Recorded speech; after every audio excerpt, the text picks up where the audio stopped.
used to host dinners I never really attended. I mean, I was there.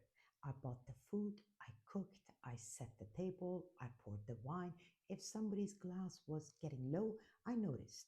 If the bread basket was empty, I noticed.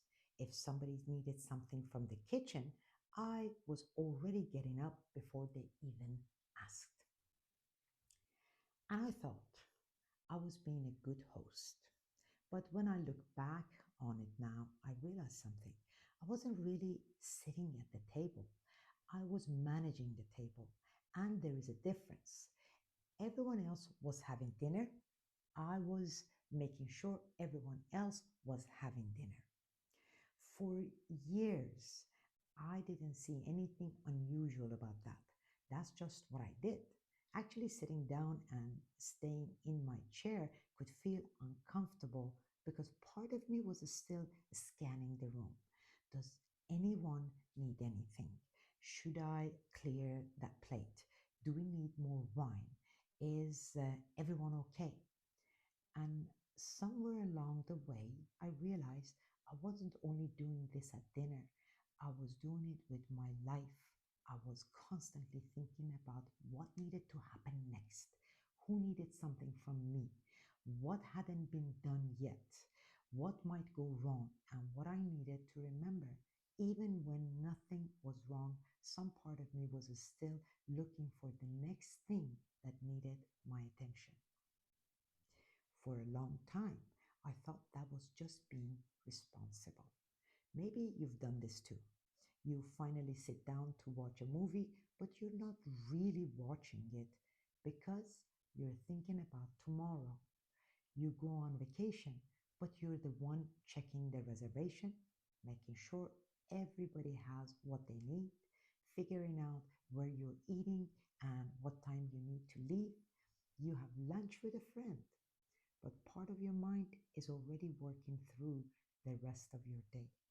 You're there, but you're not completely there. You're managing. And I think when you've been the person who holds things together for a long time, it can become so automatic that you don't even realize you're doing it. For me, that didn't start after my divorce. I'd been doing it for years, and in some ways, it served me really well. Being able to anticipate what needed to happen was useful. Being responsible was useful. Taking care of people was useful. There were times in my life when being the person who could handle things was exactly what I needed to be. So I'm not interested in making that part of myself wrong. But what I eventually started to see was that something can be useful and it still become exhausting when you don't know how to turn it off.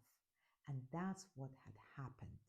I had become so used to managing that I didn't really know how not to manage, even when nobody needed me to, even when everything was okay, even when there was nothing to fix.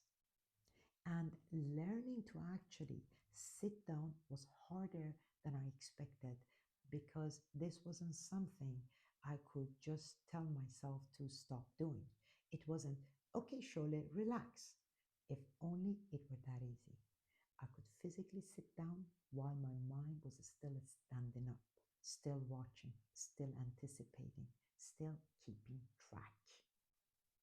I had to learn to notice that reflex without immediately following it. The bread basket is empty. Okay, it can be empty. Someone wants more bread. They can ask. Someone's glass is low. They can pour more wine.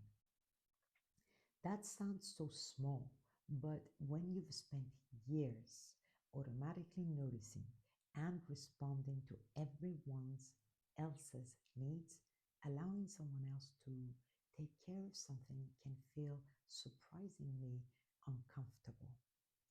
And I think that's why simply telling women to make time for yourself sometimes misses the point. You can make time for yourself and still spend that time managing. You can go to the spa and answer emails from the waiting room. You can take a vacation and organize everybody else's vacation.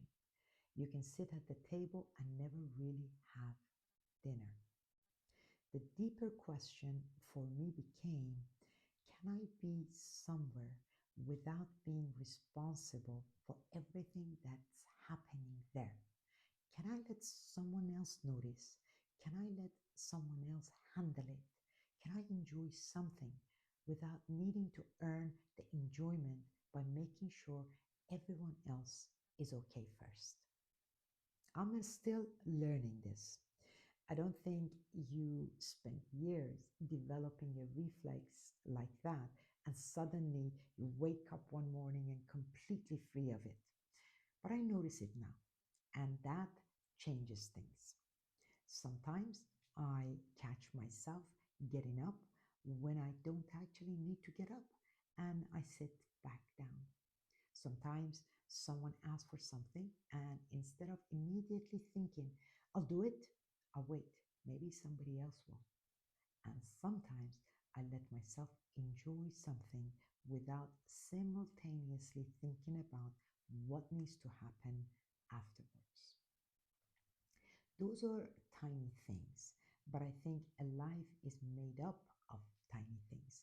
And I don't want to spend all of mine standing beside the table, making sure everyone else has enough bread. I want to eat too. So here's a question I've been asking myself, and maybe it's worth asking yourself too. Am I actually experiencing my life right now, or am I managing it? Not every day, not every moment, just notice. When you're with people you love, are you with them? When you're resting, are you actually resting? When something beautiful is happening, are you experiencing it? Or is some part of you already thinking about what needs to happen next? Because maybe living your life doesn't require some huge reinvention. Maybe sometimes it just means sitting down, staying in your chair, and letting somebody else refill that bread basket. I'd love to hear from you in the comments. Do you recognize this in yourself?